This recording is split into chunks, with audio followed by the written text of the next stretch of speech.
بسم اللہ الرحمن الرحیم۔ فضائل سورۃ البقرہ۔ اس سبق میں ہم انشاءاللہ سورۃ البقرہ کے فضائل کے بارے میں بات کریں گے۔ تو یہ چونکہ سورۃ البقرہ چونکہ قرآن مجید کی سب سے بڑی اور سب سے اہم صورت ہے اور بہت سارے احکامات کے اوپر مشتمل ہے، لہٰذا رسول کریم صلی اللہ علیہ وسلم نے فرمایا کہ سورۃ البقرہ پڑھا کرو، کیونکہ اس کا پڑھنا باعث برکت ہے اور اس کا چھوڑنا باعث حسرت ہے، اور اہل باطل اس کے اوپر قابو نہیں پا سکتے۔ اور یہاں پہ اہل باطل سے بعض علماء کرام نے فرمایا کہ اس سے مراد جادوگر ہیں، یعنی اس صورت کے پڑھنے والے کے اوپر کسی قسم کا جادو نہیں چلے گا۔ حضرت صلی اللہ علیہ وسلم نے فرمایا کہ جس گھر میں سورۃ البقرہ پڑھی جائے شیطان وہاں سے بھاگ جاتا ہے، اور بعض روایات میں 3 راتوں کا ذکر ہے کہ 3 راتوں تک شیطان اس گھر میں داخل نہیں ہو سکتا۔ اسی طریقے سے ایک اور روایت میں آتا ہے کہ نبی کریم صلی اللہ علیہ وسلم نے فرمایا کہ اس صورت کی ہر آیت کے نزول کے وقت 80 فرشتے اس کے ساتھ تھے۔ حضرت ابو ہریرہ رضی اللہ تعالیٰ عنہ سے روایت ہے کہ اس صورت میں ایک ایسی آیت ہے جو تمام آیات قرآن میں افضل ہے، اور وہ آیت جو ہے نا آیت الکرسی ہے۔ ابن عربی فرماتے ہیں کہ میں نے اپنے بزرگوں سے سنا کہ سورۃ البقرہ میں 1000 اوامر، 1000 نواہی اور 1000 حکمتیں، 1000 خبر اور قصص موجود ہیں۔ یہی وجہ ہے کہ حضرت عمر فاروق رضی اللہ تعالیٰ عنہ نے سورۃ البقرہ کو جو تفسیر کے ساتھ پڑھنا شروع کیا تو اس کی تعلیم میں 12 سال کا عرصہ لگا، اور حضرت عبداللہ بن عمر رضی اللہ تعالیٰ عنہ نے اس سورت کو 8 سال میں پڑھا۔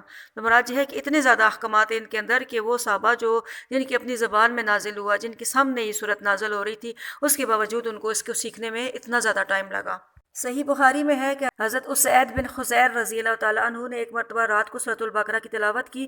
ان کا گھوڑا جو ان کے پاس ہی بندھا ہوا تھا اس نے بدکنا شروع کر دیا، تو انہوں نے قرات چھوڑ دی تو گھوڑا بھی سیدھا ہو گیا۔ انہوں نے پھر دوبارہ پڑھنا شروع کیا تو گھوڑے نے پھر بدکنا شروع کر دیا، تو انہوں نے پھر دوبارہ پڑھنا چھوڑ دیا تو گھوڑا بھی ٹھیک ہو گیا۔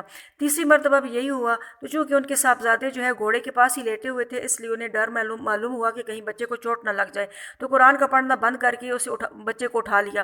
پھر آسمان کی طرف دیکھا کہ گھوڑے کے بدکنے کی کیا وجہ ہے، تو صبح ہوئی تو حضور صلی اللہ علیہ وسلم کی خدمت میں آ کر سارا واقعہ بیان کیا۔ آپ سنتے جاتے تھے اور فرماتے جاتے تھے کہ اسید پڑھتے چلے جاؤ، اسید پڑھتے چلے جاؤ۔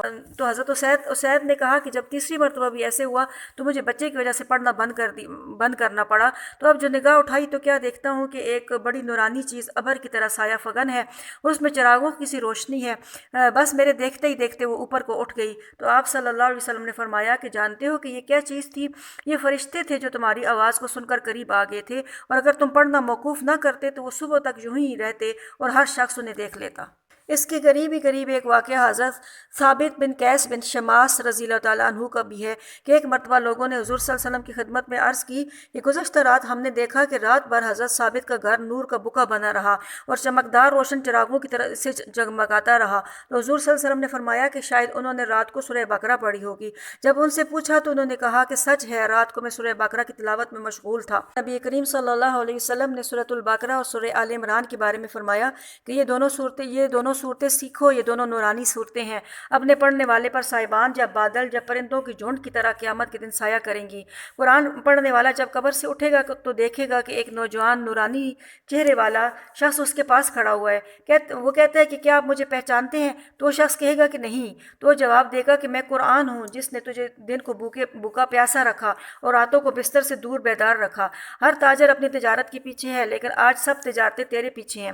پھر اسے بائیں ہاتھ میں دیا جائے گا اور ہمیشگی بائیں ہاتھ میں دی جائے گی۔ اس کے سر پر وقار اور عزت کا تاج رکھا جائے گا۔ اس کے ماں باپ کو 2 ایسے عمدہ قیمتی لباس یعنی حلے پہنائے جائیں گے کہ ساری دنیا بھی اس کی قیمت کے سامنے ہیچ ہے۔ وہ حیران ہو کر کہیں گے کہ آخر یہ رحم و کرم اور انعام و اکرام کس وجہ سے ہوا؟ تو انہیں جواب دیا جائے گا کہ تمہارے بچے کی قرآن خوانی کی وجہ سے تم پر اللہ تعالیٰ کی طرف سے یہ تمہیں انعام عطا کیا گیا۔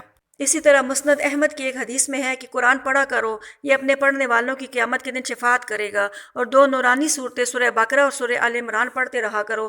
یہ دونوں صورتیں قیامت کے دن اس طرح آئیں گی گویا 2 صاحبان ہیں، یا 2 ابر ہیں، یا 2 پرندے پر کھولے پرندوں کی 2 جماعتیں ہیں، اور اپنے پڑھنے والوں کی طرف سے اللہ تعالیٰ کے سامنے سفارش کریں گی۔ غیر سورۃ البقرہ کی فضیلت کے بارے میں بھی احادیث مبارکہ میں بہت ساری احادیثیں اور بہت ساری اس طرح کے اقوال موجود ہیں، تو اللہ تعالیٰ ہمیں اس کے اوپر یقین کرنے کی اور اس سے محبت کرنے کی توفیق عطا فرمائے، اور شوق اور محبت اور دلچسپی کے ساتھ اور دل جمی کے ساتھ اس سورت کو سیکھنے کی توفیق عطا فرمائے۔ وما علینا الا البلاغ۔